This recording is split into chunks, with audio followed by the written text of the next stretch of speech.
Bwana Yesu asifiwe. Bwana Yesu asifiwe sana. Acha nikwambie, hakuna mwaka mpya bila toba. Huwezi kuingia mwaka 2026 ukauteka pasipo kuomba toba kwa habari ya mambo yako ya nyuma ya mwaka 2025. Ni lazima kwanza urudi magotini, unyenyekee, umwambie Bwana ayafute yale, ndiposa akuamini kukupa mambo makubwa zaidi ya mwaka 2026. Leo ni siku yetu ambayo tunaenda kuanza mfungo wa siku 4 kuelekea mwaka mpya. Leo ni siku ya kwanza, tuna siku 4. Tutakuwa madhabahuni hapa Victorious, kanisa la Ushindi na Uponyaji, mahali hapa ni Kigamboni, Ponde, mtaa wa kwa Mdao. Tuko mahali hapa tunajinyenyekeza.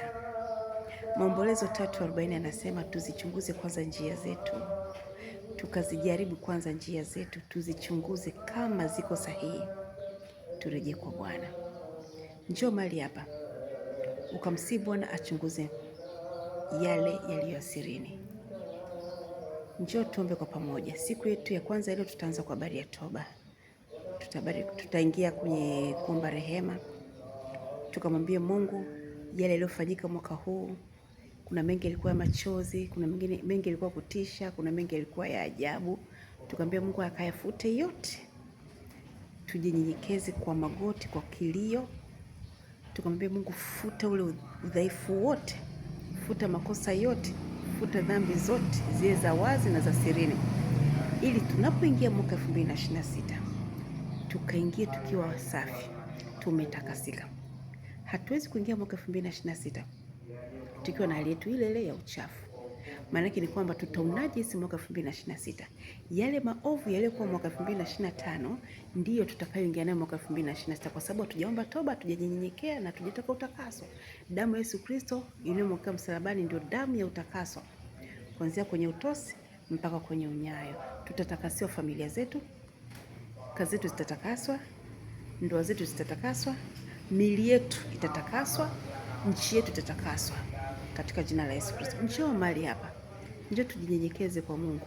Leo ni siku ya kwanza. Tuombe toba.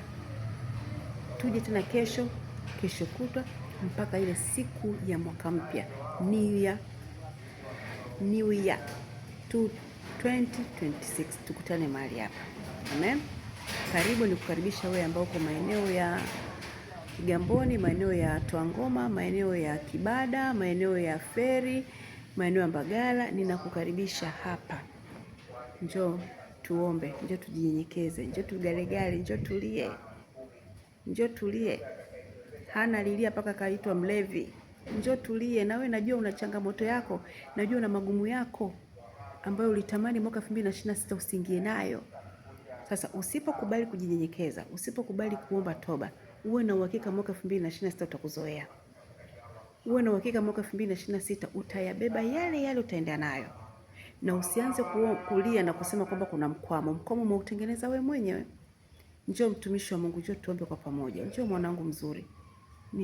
Nitakubeba katika maombi. Njoo nitakukumbatia, tutalia kwa pamoja. Tutamwambia Bwana, hata hili tunaleta mikononi mwako ukalitakase. Hata hili Bwana tunaomba ukalifute. Hata hili Bwana tunaomba huruma zako. Njoo. Shalom, barikiwe.